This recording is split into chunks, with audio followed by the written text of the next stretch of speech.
In the spring of 1834, nestled within the rolling hills of central Virginia, a horrific discovery was made, one that would permanently alter our perception of human depravity. In a cellar concealed beneath a seemingly ordinary farmhouse, authorities found 47 children. Their ages ranged from 6 to 16, and they were all bound in chains. These children shared no family resemblance and spoke a variety of different languages. When their rescuers questioned them, they could only weep and whisper a single name: Mother Sullivan. The local sheriff's report on the case, which lay buried for over a century in the Henrico County archives, detailed scenes so profoundly disturbing that 3 of the investigating officers tendered their resignations within a week. What makes this case truly haunting is not just the sheer horror of what was discovered, but the chilling realization that a woman named Constance Sullivan had operated this monstrous enterprise for more than 2 decades, completely undetected. The children she imprisoned called her mother, but the truth behind that maternal title was far more sinister than anyone could have possibly imagined. Before we proceed with the story of the Sullivan family and their unspeakable secrets, I need to be clear about something. This channel is not for the faint of heart. It is a place for those brave enough to confront the darkest, most unsettling chapters of American history. The fact that you're still listening means you're not like most people.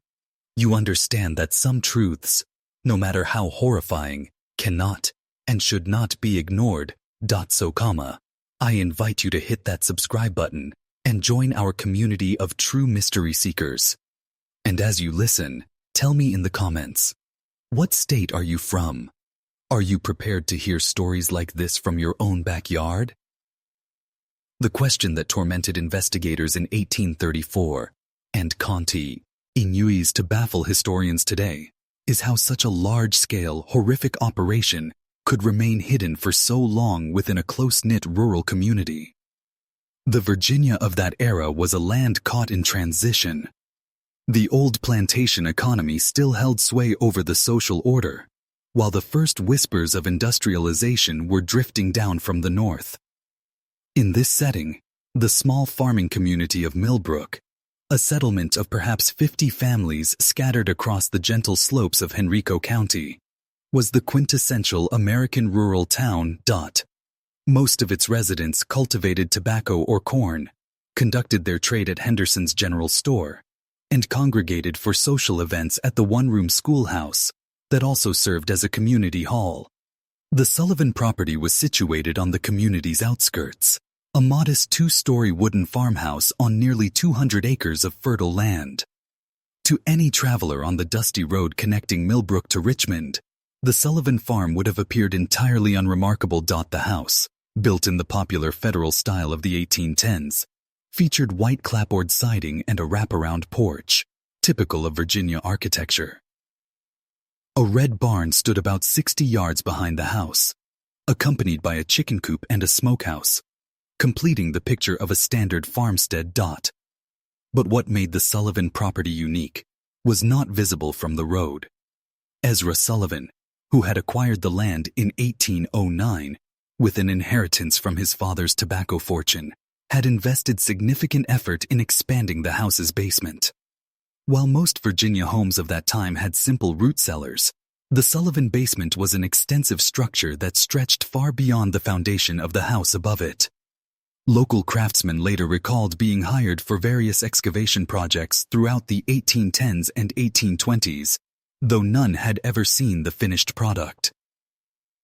Ezra paid generously and in cash, with the sole stipulation that the workers focus only on their assigned tasks and not on the project's overall scope.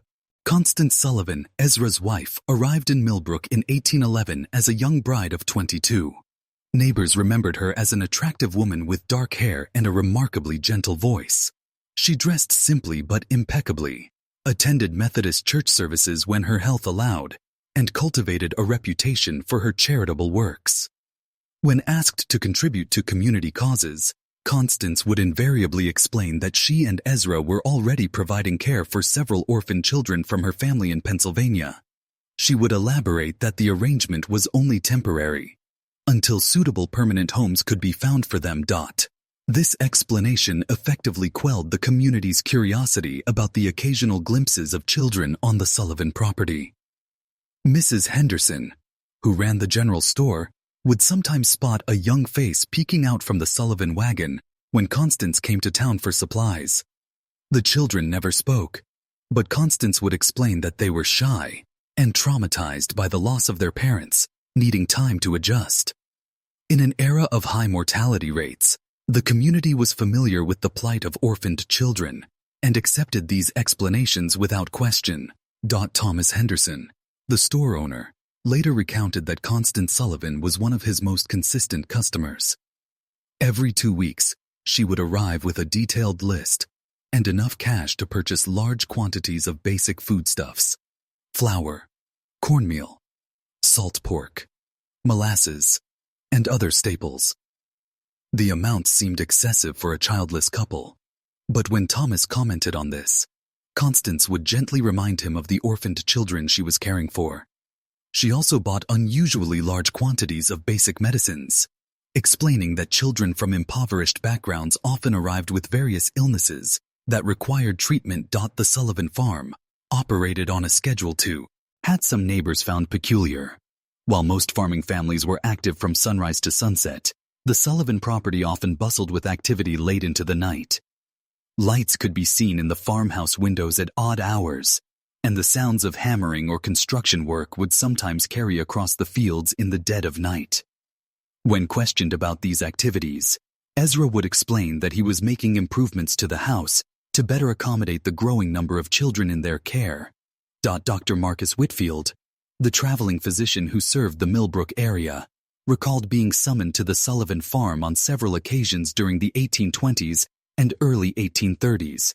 Each time, he was informed that one of the orphaned children had fallen ill. However, Dr. Whitfield was never allowed to examine the children directly. Constance would describe the symptoms and request specific medications. When the doctor insisted on seeing his patients, Constance would explain that the children were terrified of strangers and too traumatized by their past experiences to be examined by an unfamiliar man. The deception was so masterfully executed that even the local pastor, Reverend Samuel Matthews, was a firm believer in the Sullivan family's charitable work. During his occasional visits to the farm, Reverend Matthews would commend Constance and Ezra for their Christian compassion in caring for so many unfortunate children. He offered to assist in finding permanent homes for the orphans, but Constance would always assure him that she was already in correspondence with relatives in Pennsylvania who would eventually take the children.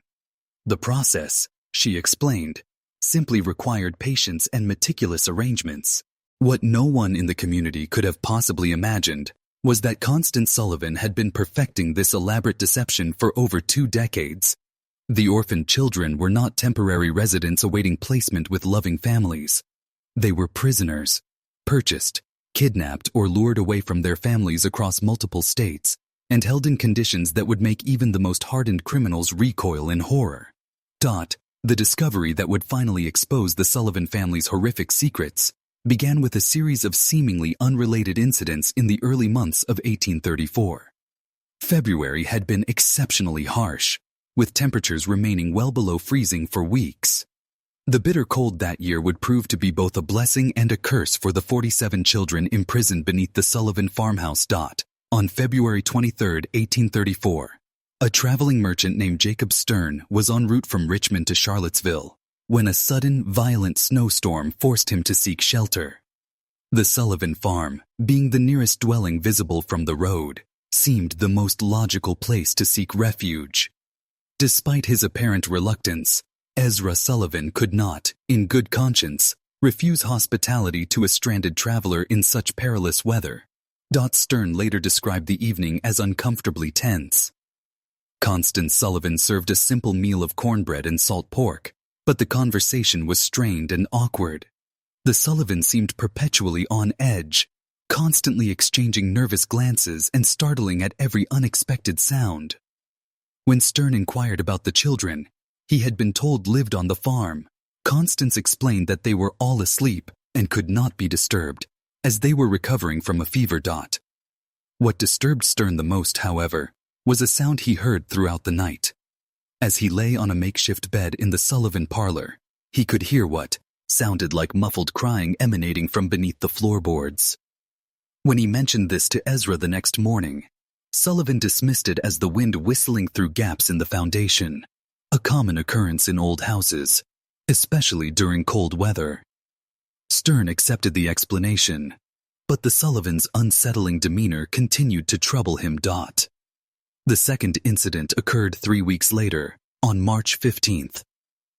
Mary Catherine Flynn, a young Irish immigrant traveling with her family to find work in the tobacco fields near Richmond, became separated from her group during a river crossing. Exhausted and terrified, she found her way to the Sullivan farm as darkness fell. Constance Sullivan took her in, offering food and shelter for the night. Mary Catherine was never seen alive again. When her family reported her missing, they described their last known location and the direction she had been heading. A search party was organized, but the vast Virginia wilderness made finding a single missing person an almost impossible task. The search was called off after a week, and Mary Catherine Flynn was presumed to have died of exposure or been killed by wild animals. The final incident that would lead to the unmasking of the Sullivans' horror occurred on April 2, 1834. A local farmer named William Hutchinson was hunting rabbits in the woods bordering the Sullivan property when he heard a sound that chilled him to the bone.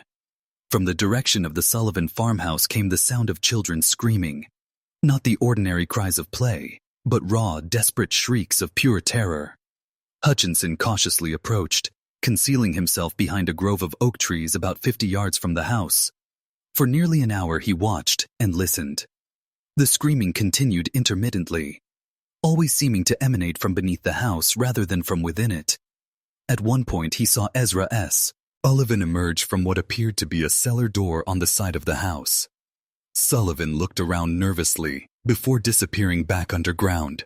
When Hutchinson shared what he had witnessed with his neighbors, opinions were divided. Some suggested that the orphan children might be more troubled than the Sullivans had let on, perhaps requiring discipline or medical treatments that could be distressing. Others, however, began to recall odd details that hadn't seemed significant before.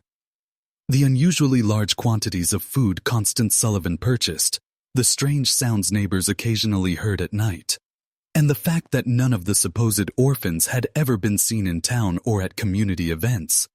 Sheriff Benjamin Crawford, a veteran lawman who had served Henrico County for over 15 years, initially dismissed the concerns as mere neighborhood gossip.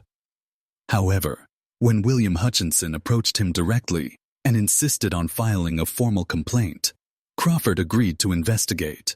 The law required him to follow up on reports of potential child abuse, regardless of his personal opinion.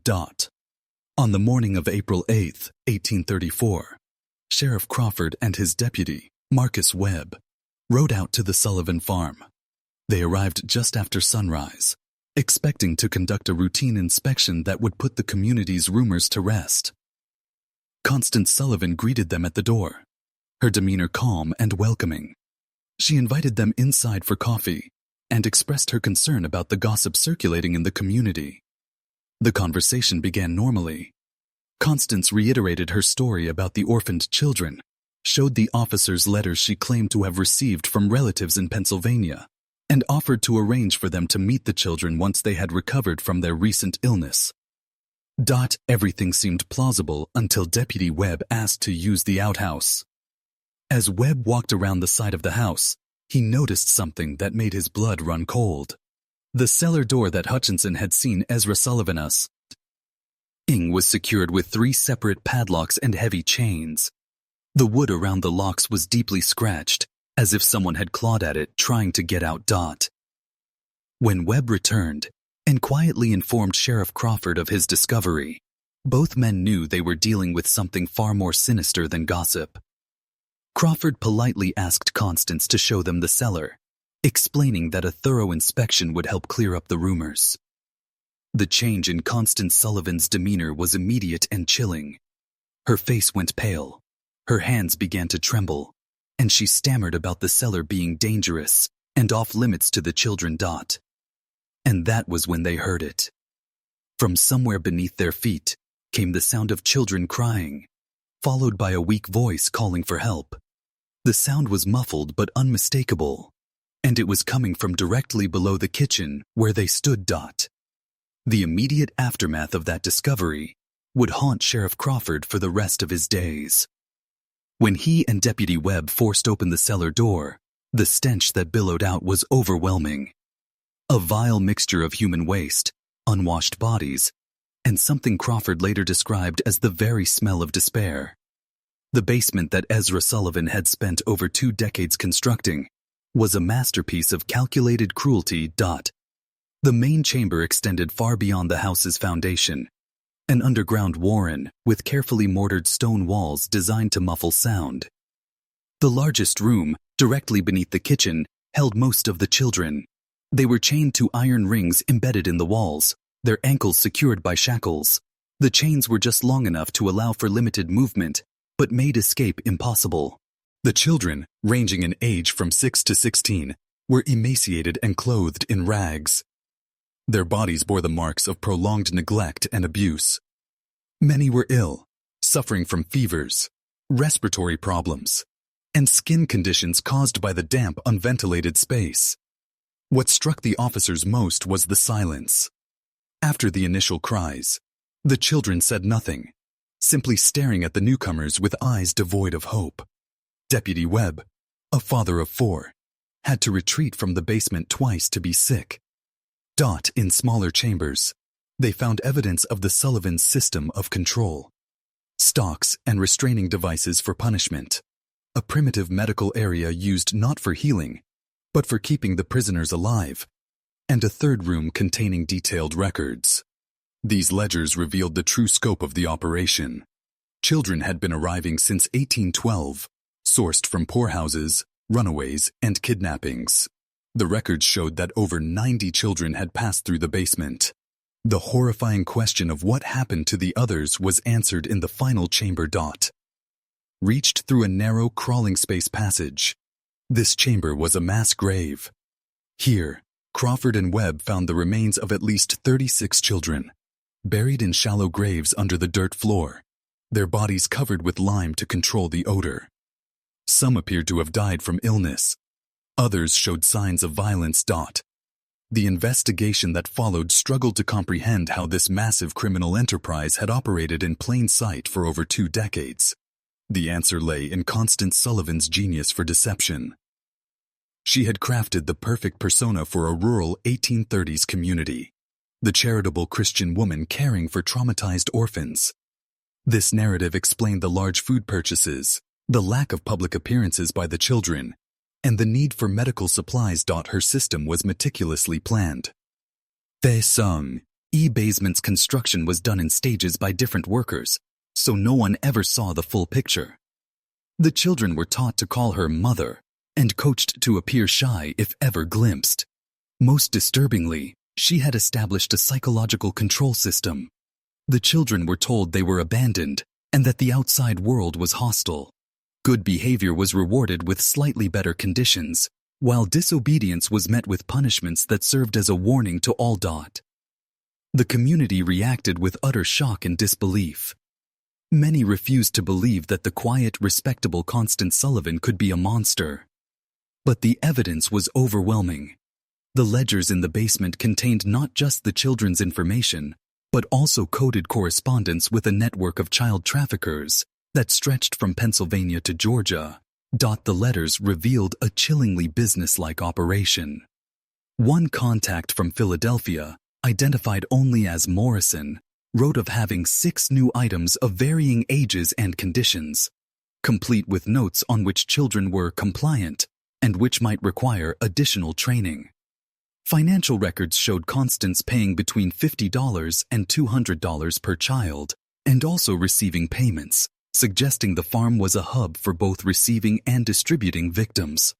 Over 2 decades, the transactions totaled over $8,000, a staggering fortune at the time. Dr. Whitfield's testimony became crucial. He revealed that Constance had detailed knowledge of treating malnutrition and infections, and had often requested sedatives. She wasn't just imprisoning children. She was systematically studying how to keep them alive under extreme deprivation. The investigation revealed that Ezra Sullivan was the enforcer, responsible for the physical maintenance of the prison and carrying out punishments. The records of children who had disappeared from the farm were the most disturbing. Some were marked as transferred, while others, labeled problematic, corresponded with the remains found in the burial chamber. The case expanded as authorities in other states connected the Sullivan farm to their own unsolved disappearances. Federal marshals were called in to coordinate the multi-state investigation, one of the first of its kind in American history. As the surviving children slowly began to speak, they described years of systematic abuse and psychological manipulation. They spoke of a hierarchy where older children were given privileges for helping to control the younger ones. Constance had convinced many that they were worthless and deserved their treatment. The breakthrough came from a 14-year-old girl named Rebecca, who had been held captive for 5 years. Unlike the others, she had retained a sharp memory and a spirit of defiance.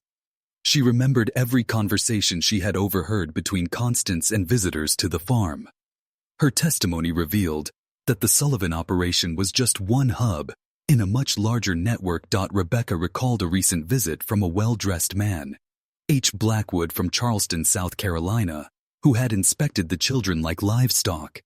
He left behind a letter with detailed specifications for the children he wished to purchase. This letter led investigators to a horrifying new dimension of the case. All these southern plantation owners were using the network to acquire a disposable workforce.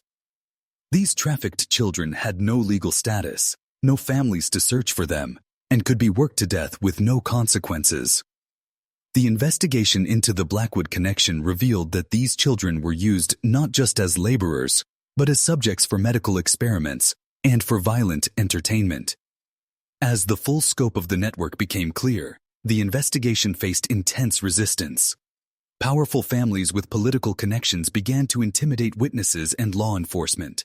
Sheriff Crawford received anonymous threats. Deputy Webb was attacked. One of the child witnesses, a boy named Timothy, disappeared from his shelter and was never found. The pressure culminated in Constance Sullivan being found dead in her jail cell, officially a suicide, though it occurred just before she was scheduled to name her co-conspirators. Just as the investigation seemed on the verge of collapse, a former employee of Henry Blackwood, Samuel Pierce, came forward. His testimony before a federal grand jury was one of the most disturbing accounts in American legal history. He described Blackwood's experimental quarters, where children from the Sullivan Network were used as subjects for medical experiments conducted with physicians from Charleston Medical College. They were systematically tortured under the guise of research, deliberately infected with diseases, poisoned, and subjected to surgical procedures without anesthesia. Pierce's testimony, which included details of a demonstration where children were displayed and sold like cattle at an auction, provided the evidence needed to take down the entire network. Coordinated raids on multiple plantations and facilities across the South rescued over 100 additional children and led to the arrests of several prominent individuals, including Henry Blackwood and a state legislator from Georgia. The evidence seized painted a picture of systematic evil that had operated for over 30 years, victimizing hundreds of children and enabled by a web of corruption that reached into orphanages, local governments, and law enforcement. The legal proceedings dragged on for years. Ezra Sullivan was convicted and executed by hanging in 1836. Henry Blackwood died in prison in 1841 while his case was on appeal. Many other powerful individuals, however, used their influence to escape justice. The Sullivan case became a national scandal, leading to the first federal laws addressing child trafficking and major reforms in child welfare. The 47 children rescued from the Sullivan basement faced a long and difficult road. Many, like Rebecca, who lived to be 73, were able to build new lives. Others carried their physical and emotional scars forever. The Sullivan farm itself was demolished, the basement sealed with concrete, and a small cemetery was established on the site to memorialize the children who died there. The case stands as a testament to the depths of human evil, but also as a reminder of the power of ordinary people, like William Hutchinson, who reported what he heard, and Rebecca, who dared to testify, to confront and dismantle even the most entrenched systems of exploitation. The basement has been sealed for over a century, but the echoes of what happened there serve as a permanent warning about the evil that can hide behind a respectable facade and the vigilance required to protect the most vulnerable among us. If this story has given you chills, you understand why these dark chapters of history must never be forgotten. If you appreciate thus Issei deep dives, please share this video, hit the like button to support our content, and subscribe so you never miss another story. Let's discover together what other secrets lie buried in America's past. This mystery reveals that evil often wears a mask of respectability, and that the most horrific crimes can be committed by those who seem most normal. What are your thoughts on this case? Do you believe the full story was ever revealed? Or are there still secrets buried in the Virginia hills? Leave your comment below. Thank you for joining us, and we'll see you in the next video.